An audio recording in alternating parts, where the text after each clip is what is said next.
Lo scopo di questa giornata sarà far divertire i bambini e le famiglie, gli adolescenti, con tutta una serie di attività che potrebbero essere, diciamo, la rampa da skate, i gonfiabili per i bambini, la bici gincana che l'anno scorso ha riscuoto molto successo. Poi ci saranno attività pensate invece per gli adulti, che sono i tour guidati per la città. Si passerà, diciamo, da Villa Rocca con una professoressa dell'Università di Genova ai portici con Duilio Citi.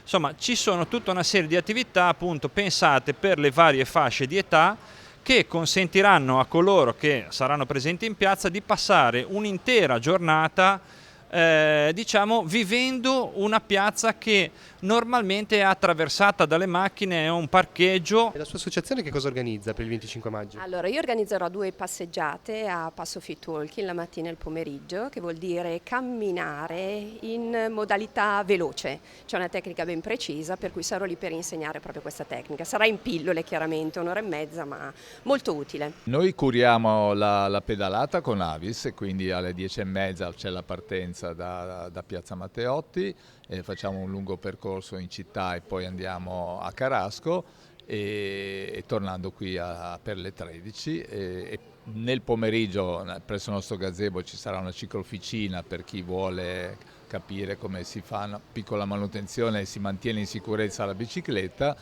E poi abbiamo curato anche l'organizzazione dell'incontro pubblico alle 17. Perché l'Avis sostiene questa manifestazione? Perché troviamo che il nostro scopo statutario sia molto simile alle intenzioni di questa manifestazione.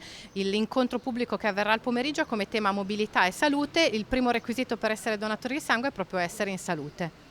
Perché è importante donare sangue oggi? Perché ce n'è sempre bisogno, i malati hanno bisogno del nostro sangue, il sangue non si può creare in laboratorio e quindi bisogna donarlo e bisogna avere più donatori. In questo momento c'è crisi di sangue, abbiamo bisogno che i nostri donatori vadano a donare il sangue, ma soprattutto abbiamo bisogno di trovare nuovi donatori.